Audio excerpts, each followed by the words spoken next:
Kasus interpersonal biasanya itu merupakan kasus yang terjadi secara individu, bukan kelompok. Kasus ini itu pasti dialami oleh semua orang yang pernah melakukan komunikasi dengan orang lain. Untuk yang paling sering mengalaminya itu adalah anak-anak dalam masa sekolah, seperti kasus bully, perkelahian antar remaja. Dan untuk menyelesaikan masalah ini itu dibutuhkan suatu keterampilan untuk memecahkan suatu masalah. Jadi keterampilan ini itu sangat dibutuhkan oleh kalangan remaja atau siswa yang memiliki kondisi emosi yang belum stabil, seperti itu.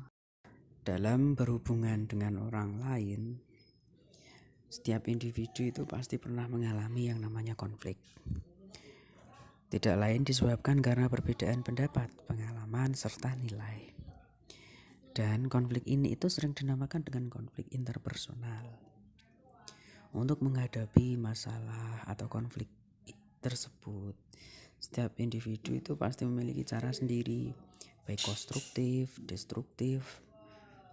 Konflik ini diselesaikan agar tidak menjadi konflik yang lebih besar lagi.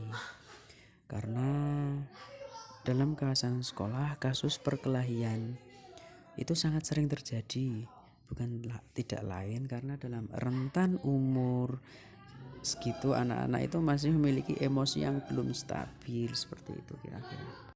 Baik, selanjutnya konflik interpersonal. Secara berasal dari bahasa Latin yang berarti memukul. Konflik ini dapat didefinisikan sebagai perjuangan antar individu yang bertentangan dalam hal kebutuhan. Konflik itu dibedakan menjadi dua, yaitu ada interpersonal serta intrapersonal.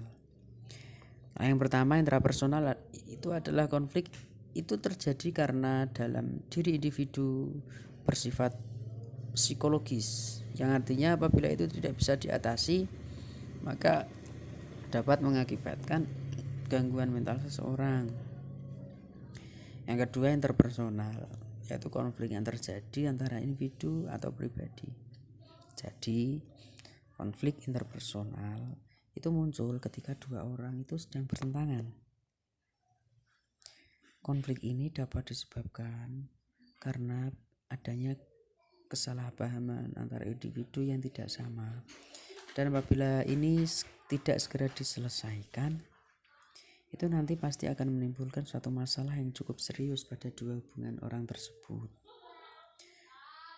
Untuk menanggapi masalah ini diperlukan yang namanya keterampilan untuk memecahkan suatu konflik. Konflik dapat mengakibatkan hubungan antar kedua manusia itu tidak segera diselesaikan, bisa mengakibatkan kerusakan dalam hubungan mereka.